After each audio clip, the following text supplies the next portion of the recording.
Good afternoon, everyone. Happy New Year. Trump administration has started 2026 in the same way that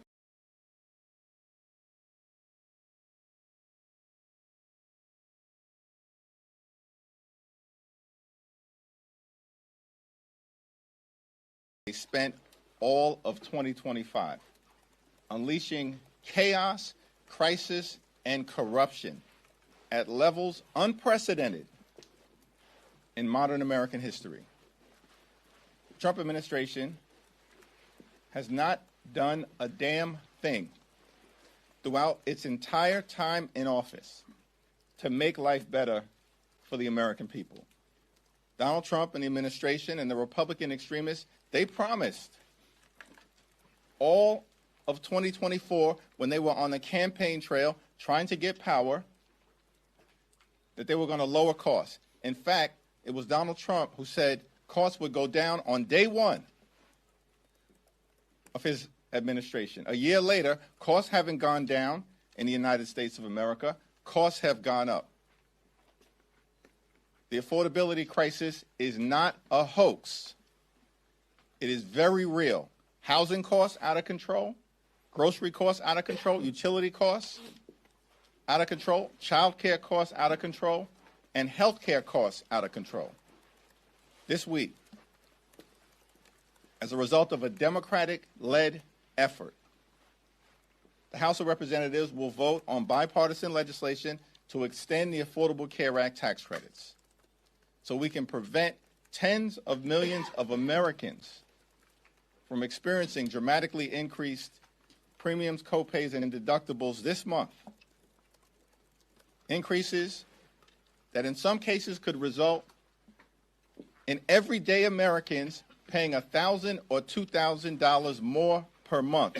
Completely and totally unacceptable in the United States of America, the wealthiest country in the history of the world.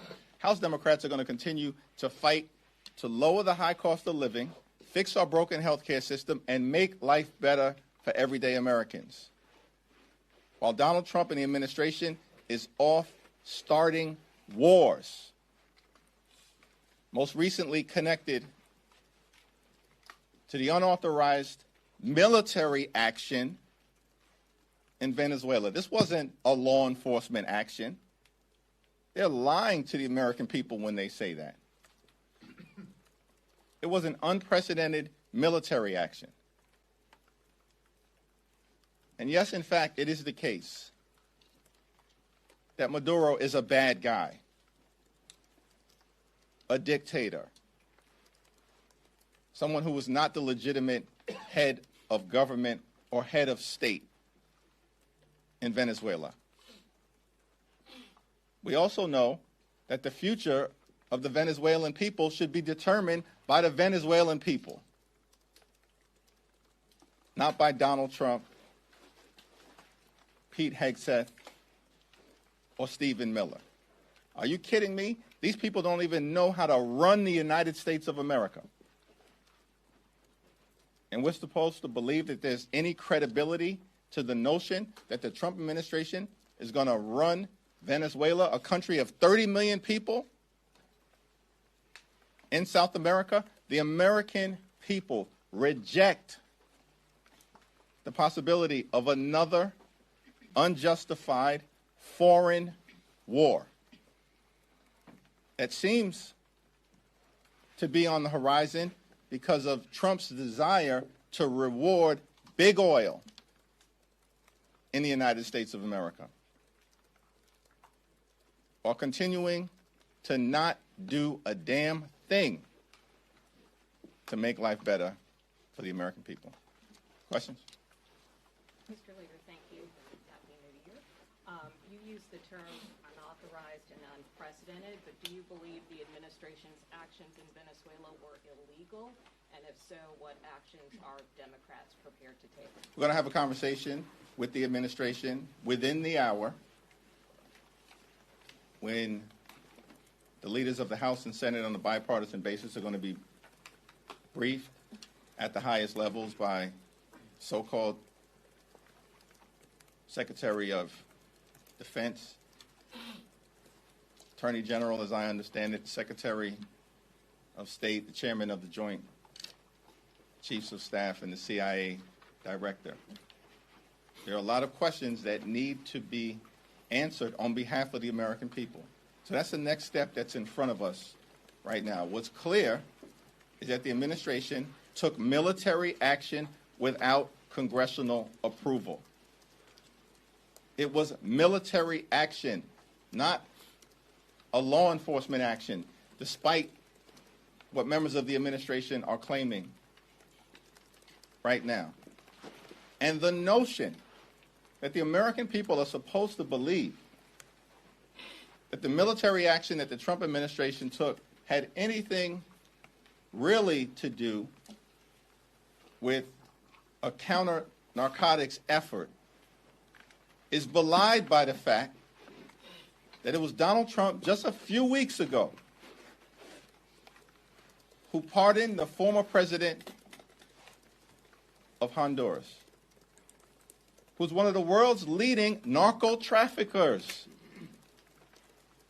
The former president of Honduras was convicted by an American jury of narco-trafficking, of jamming more than 400 tons of cocaine into the United States of America. He was sentenced after being convicted by an American jury to 45 years of hard time in federal prison. Former president of Honduras said he wanted to jam cocaine down the nostrils of the gringos. And this is the person that Donald Trump pardoned? And the American people are now supposed to believe that this whole situation that has unfolded in Venezuela has anything to do with a counter-narcotics operation? Get lost. Thank you, Mr. Leader. Happy New Year. You've been critical of some of the briefers who will be speaking to you this afternoon, Pete Hegseth, Pam Bondi, Marco Rubio. You've also been critical of some of the previous classified briefings you've received from the administration. What's your level of confidence going into this particular briefing that you'll get the answers that you say you and House Democrats are seeking on behalf of the American people, when these are the same officials who have briefed you in the past and you've been critical of the information that they provided?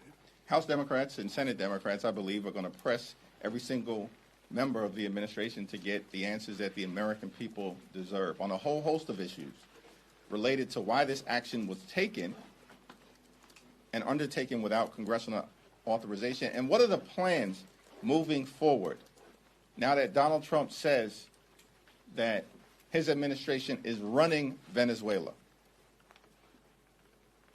And Donald Trump had the nerve to dismiss the popular opposition leader of Venezuela. Said that she was not popular, did not have the support of the Venezuelan people. Donald Trump does not have the support of the American people. He's historically unpopular. And yet he's questioning the legitimacy of who should actually succeed the deposed former president of Venezuela. So there are a lot of questions that need to be answered today by the highest levels of the administration and later on this week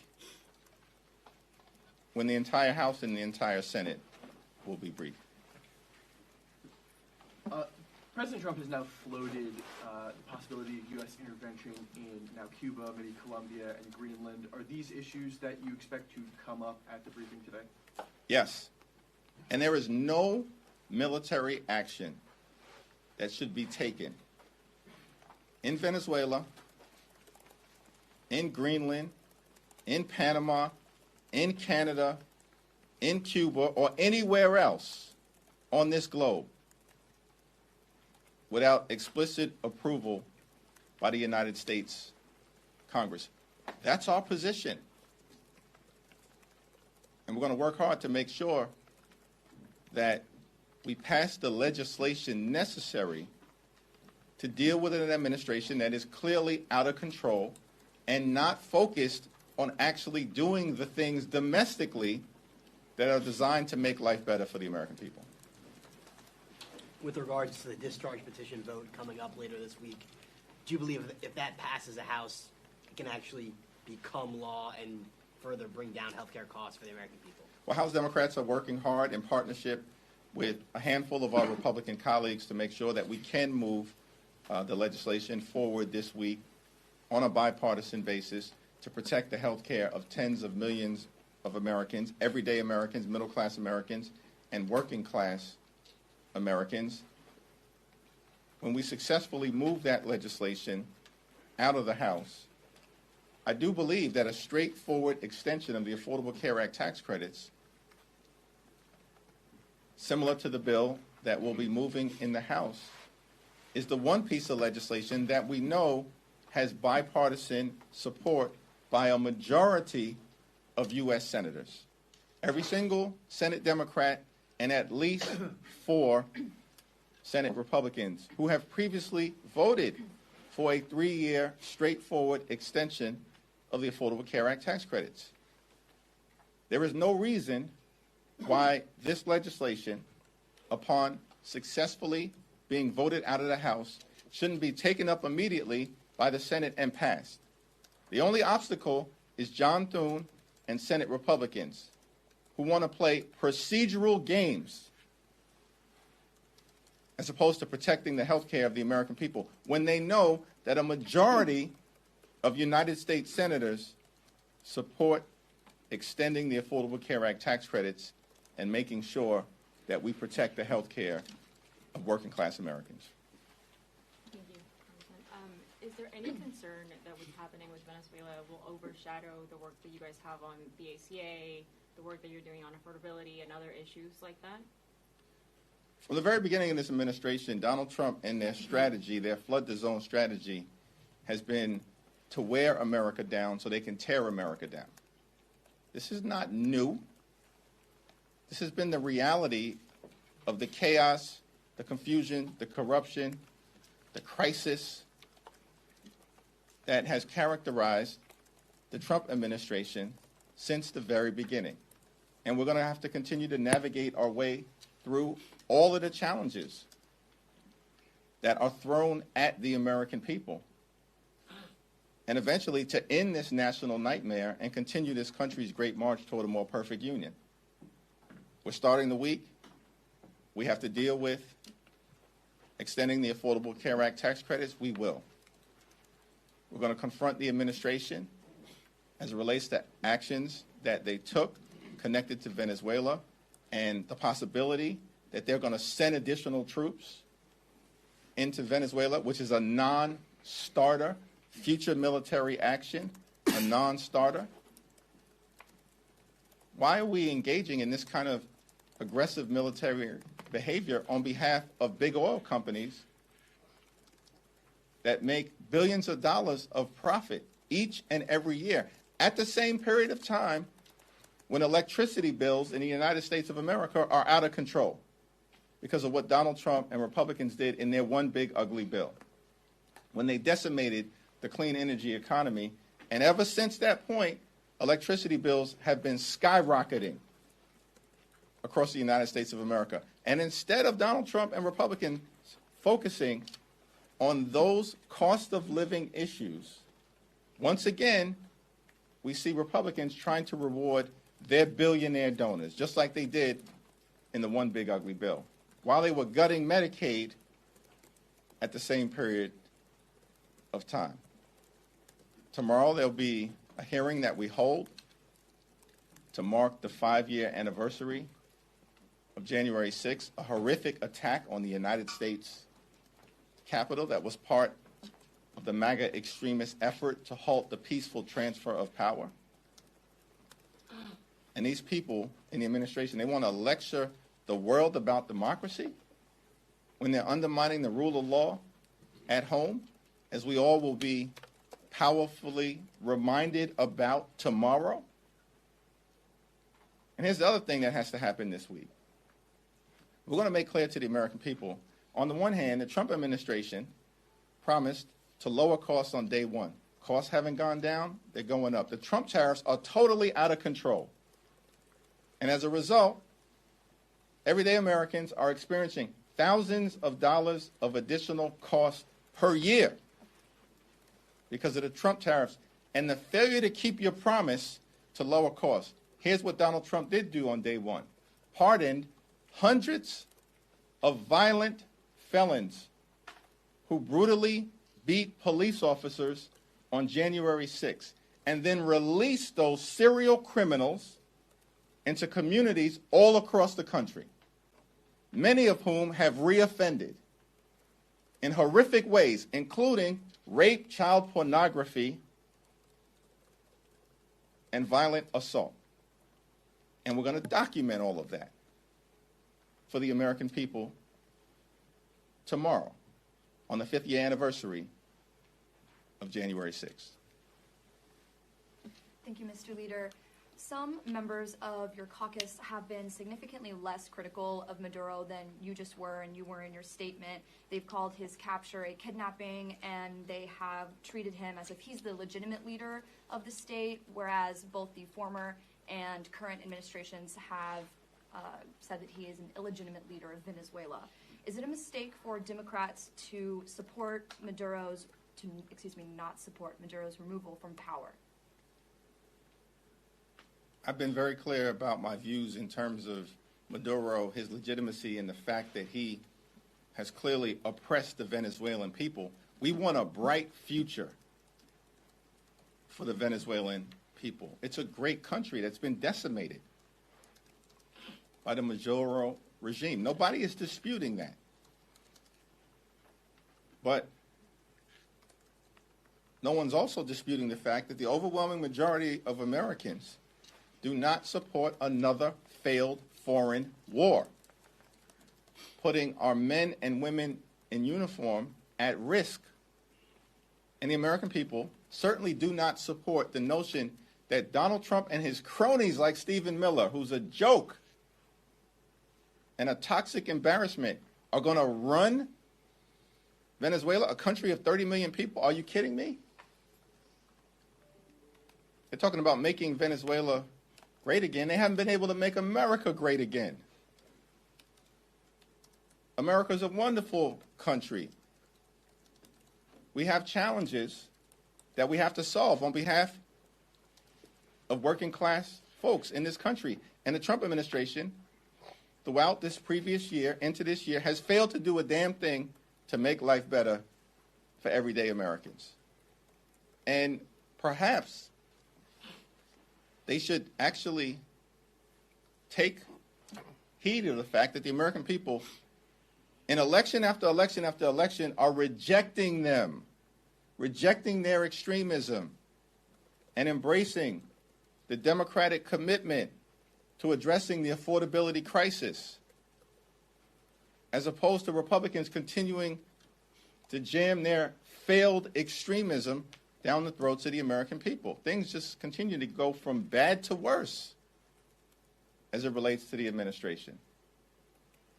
Hopefully this week, as a result of Democratic leadership, in partnership with some of our Republican colleagues who are prepared to do the right thing on extending the Affordable Care Act tax credits, we can deliver some good news for the American people.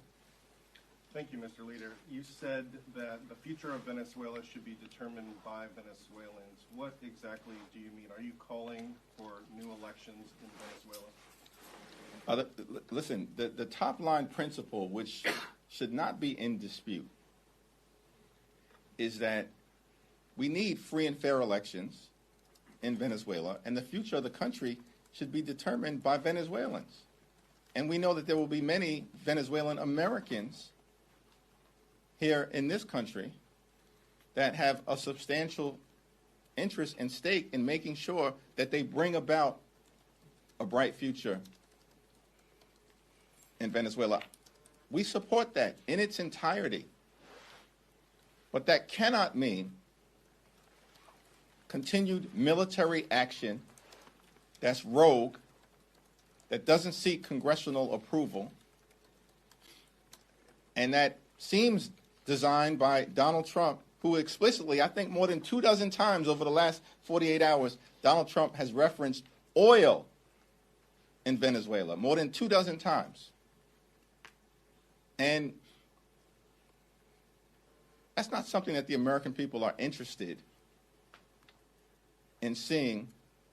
Lives lost from our men and women in uniform and involving ourselves in another quagmire similar to what happened in Iraq and Afghanistan. That's beyond dispute. The American people aren't with it.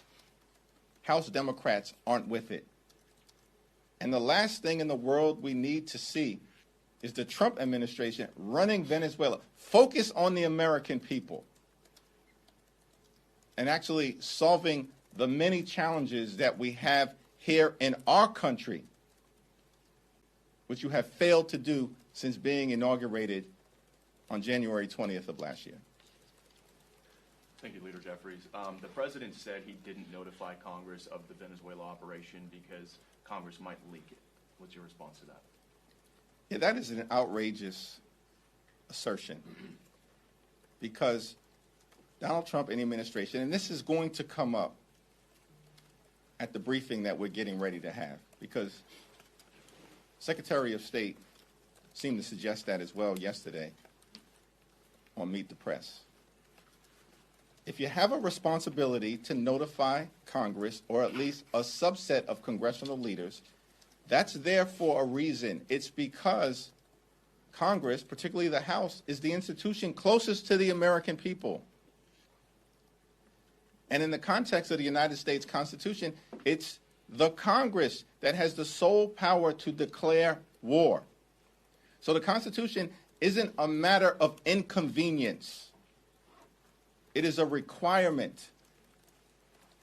George Washington, in his farewell address to the nation, made clear that the Constitution is sacredly obligatory upon all. That's what George Washington said. That means everybody. There is no Trump exception to the United States Constitution.